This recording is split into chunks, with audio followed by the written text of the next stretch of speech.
course of the 2.5 years that I spent in the White House, I found myself in some pretty interesting places.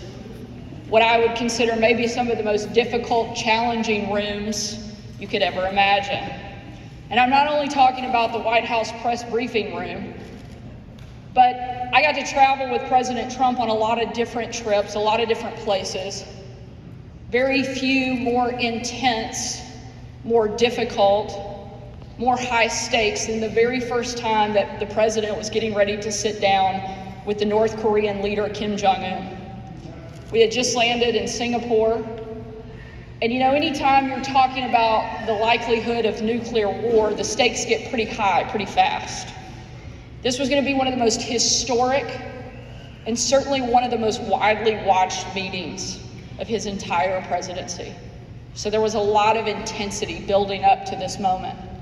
We were getting ready to walk in to the room where there would be 7 representatives on the United States side. I was one of those 7. 7 representatives on the North Korean side. And as I start to step into this room, I kind of look to my left and I look to my right, and I am taking stock of this moment. And I look over and I see the Secretary of State, Mike Pompeo, happened to be first in his class at West Point.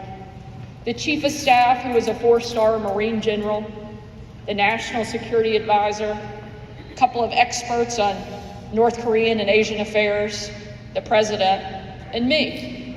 It was very quick, very easy, very quickly to tell who stood out a bit among the group as we're stepping into that room. And I think, I'm going to lighten the tension a little bit.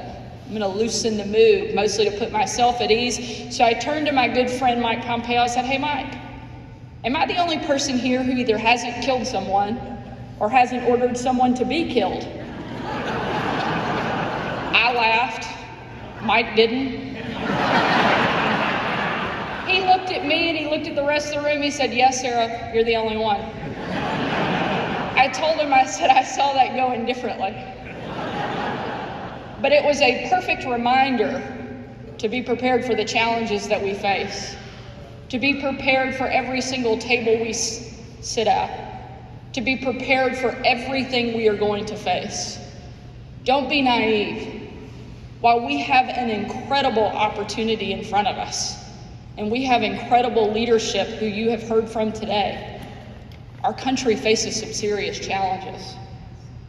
But I am confident and I am optimistic that we will rise to that moment because of the people that you have heard from today, because of the leadership that I know that Iowa and the country are going to elect on November 8th.